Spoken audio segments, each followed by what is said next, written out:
Now, so that was a part of renovating our retirement plan. So now I want to sort of delve a bit deeper into optimising your family home. Now, we heard from PJ earlier that our family home is not an asset. So I really want to show you how to make your family home an asset. So for many Australians, their family homes make them millionaires. But unfortunately, they make decisions around that piece of real estate that are not that smart. And so for many of the people that we work with, their family home is the basis of everything they do. It's the launch pad of their portfolio. It's the thing that helps them to help their kids. It's it's the property that helps them to really up their retirement income. Now, at that time, way back, I won't say it's that far back, when I was 50, this was our family home. And so the first thing we did before we decided to downsize was to renovate it, okay? So that makes sense because you want to maximise what you get out of it. So we renovated it and we produced an extra $200,000 in profit. And so then we'd already bought our next project, or our next home, which was in Redfern, which we paid $1.3 million, but it also had potential for income. So the ground floor of that property returns $50,000 a year. So, that's a pretty good travel budget for a retiree. And so, really great start to a good income when we're not working. So the other thing that we are now doing with that property is age-proofing it. I know, I've heard lots of people say, I never want to go into aged care, and I'm completely with you.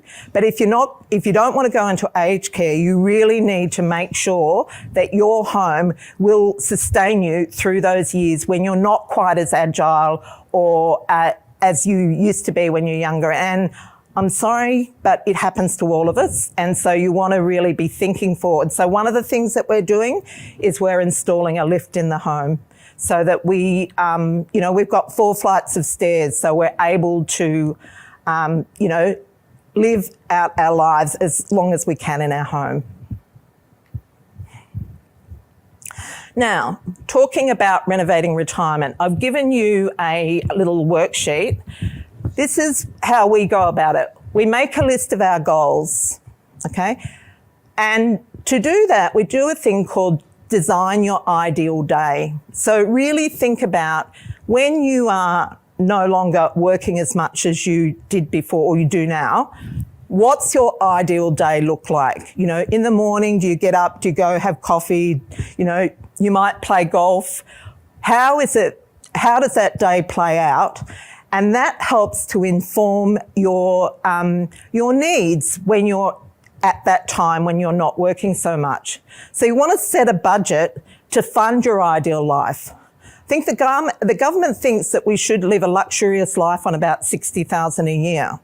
Okay, so I can't do that, and I'm pretty sure you won't be able to either. So you need to do a bit better than that. Okay, so the next step is optimise your family home. We downsize. Not everyone wants to do that, but if you're rattling around in an empty nest, what can you do? Can you get planning to create a separate dwelling under main roof and rent that out separately? What can you do to turn that liability into an asset? And then what we do is plan projects for each goal. So one of our goals is we want to give each of our kids $100,000 for their to start their property journey. So we're doing a project on each one of those. And the other thing, what we have found that is short-term rental is a great return for someone that's a bit behind the 8 ball in terms of their cash flow from their properties for passive income. And that's great, but you really want to also build up long-term income as well, because like anything that's high return, it's also high risk. It's very vulnerable to government changes in legislation and so on. So making sure that you're thinking through the years ahead and not just, sitting back and thinking, oh, this is great. Now, as I mentioned, downsizing is a fantastic way to really give you a boost. And these are the 4 steps that we take into account when we're considering downsizing our family home. The first one is obviously to renovate that home before you take it to market and present it in the best way possible. Over our 35 years of renovating, we've developed a system called the 100K renovation process. And so what that works on is a 10% profit on a bit more than a cosmetic renovation.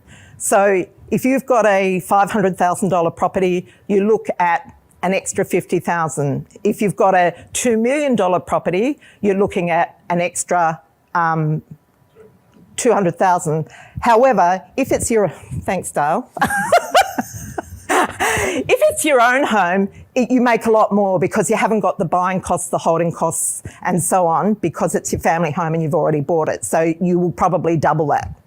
The next thing is buy a fixer-upper as a downsizer. So many people go out and buy retail. They'll go and buy an apartment off the plan or something like that, that's all its value's been expended already. So if you go and buy a fixer-upper, you're buying a wholesale property and you can renovate it to your own design.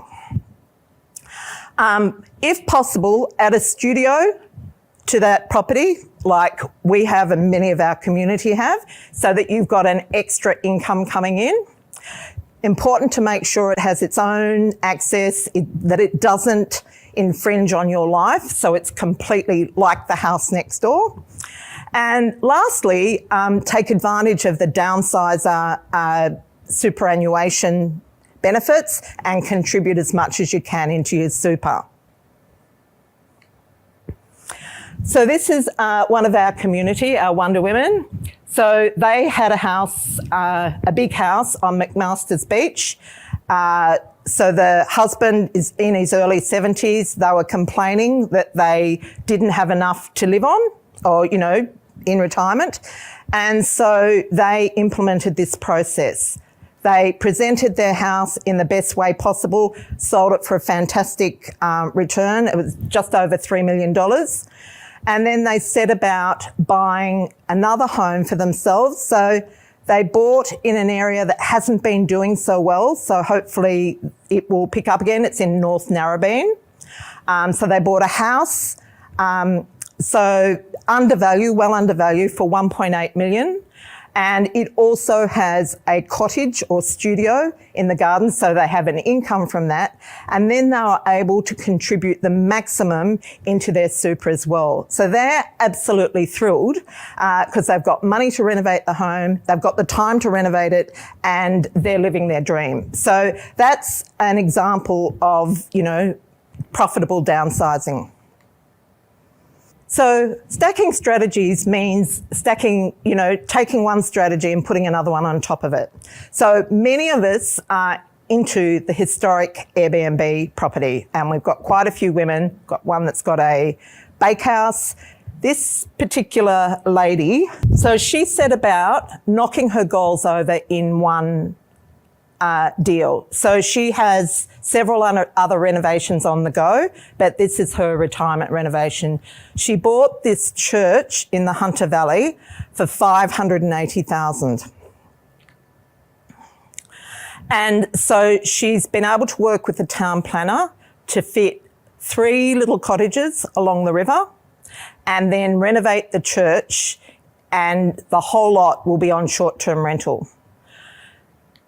That project will give her her retirement income in one foul swoop. The whole project cost, she's quoted me $1.5 million. It's probably more like $1.8 million, but she including the purchase price of $580, and it will deliver her around $200,000 per year in income.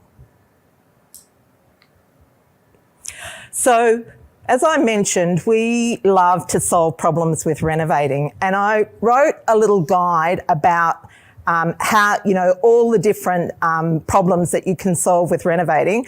And so this is a collection of 18 stories of various people who have been creative in solving problems with renovating. It also includes how to pay off your mortgage using renovating. So if you'd like a copy of it, just download it, and there it is. Okay, solution for funding challenges. So some people don't have a family home, they don't have a home, and have no way of achieving that. So I want to share some strategies that we've adopted with our kids to get them going. Bernard Salt, Australian demographer, famously said that the reason young people can't get into a home is because they spend too much money on Avo Smash breakfasts.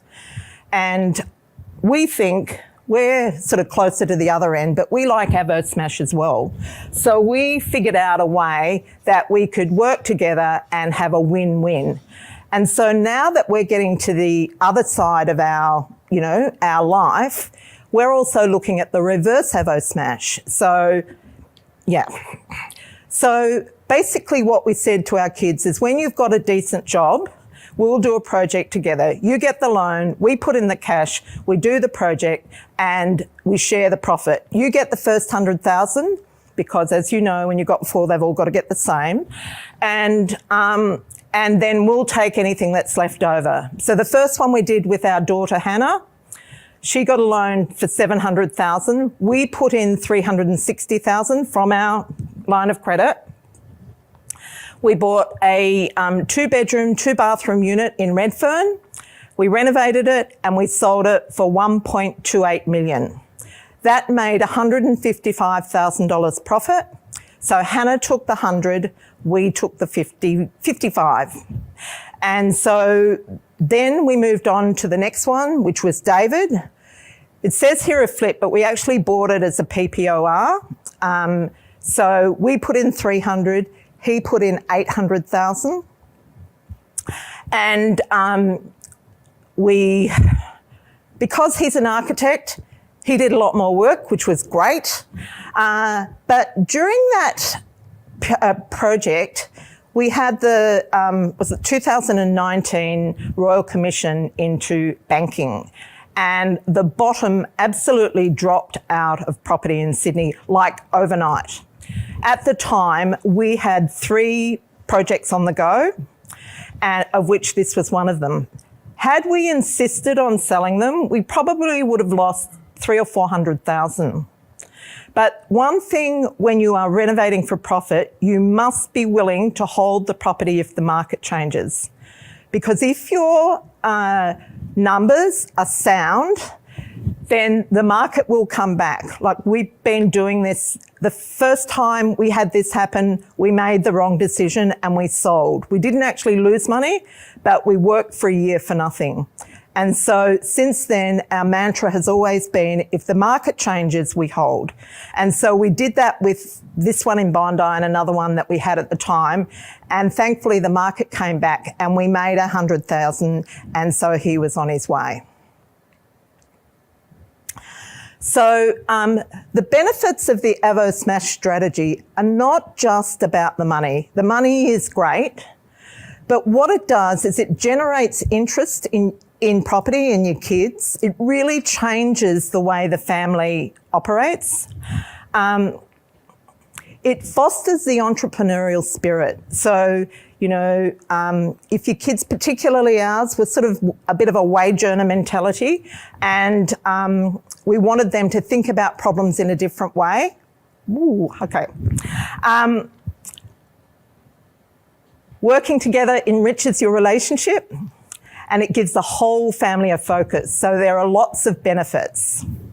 I'll just quickly skip through this because I don't have a lot of time. This is the third one we're on at the moment. So we're doing we're renovating a house and selling it, and we're building a duplex on the back of the block. So this one's in Echuca. I too like small development, but I like 1 into 3. I think it's the sweet spot. And so that's what this is. So we've bought that together. So they're the numbers. So the end game is 430 equity. We'll each own a villa, which will be about 30%. We'll have 30% equity in it and none of our own money in it. So great strategy, really good outcome. And the last thing is having fun with friends making money. We trialled this process last year and we got everyone to put some cash in. We bought a house and renovated it together and sold it and made $106,000 profit in about a 6-month project. Now, that was really a learning experience, but it was a lot of fun and it really demonstrates what you can do if you start thinking outside the square. We've got a second one coming up this year, but we've decided to really up the profit potential, so we're going for a whole block of units.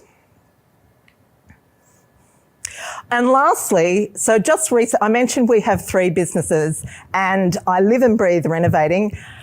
Just last week, my marketing bestie, James, and I went for a very left field project and we bought a digital property to renovate. So this is a website. It's in the home improvement niche. At the moment, it has 158 articles on it, mostly about bathrooms, but in particular, toilets, okay? So we have paid $100,000 US for a website that talks about toilets. But the great thing is that it's currently has income of just shy of $3,000 US a month, and our goal is to build that exponentially. So I guess the moral to my story is to be open to potential and to funnel your interest to your strengths. So my strength is renovating, and so everything I do, it relates to renovating, and it's created a rich life for us. So thank you. So if anyone wants to talk about renovating their retirement and wants to have a conversation, our team have opened up, I think, 10 spots in my calendar. So if you'd like to book in a call, I would really love to talk to you and give you some help along the way.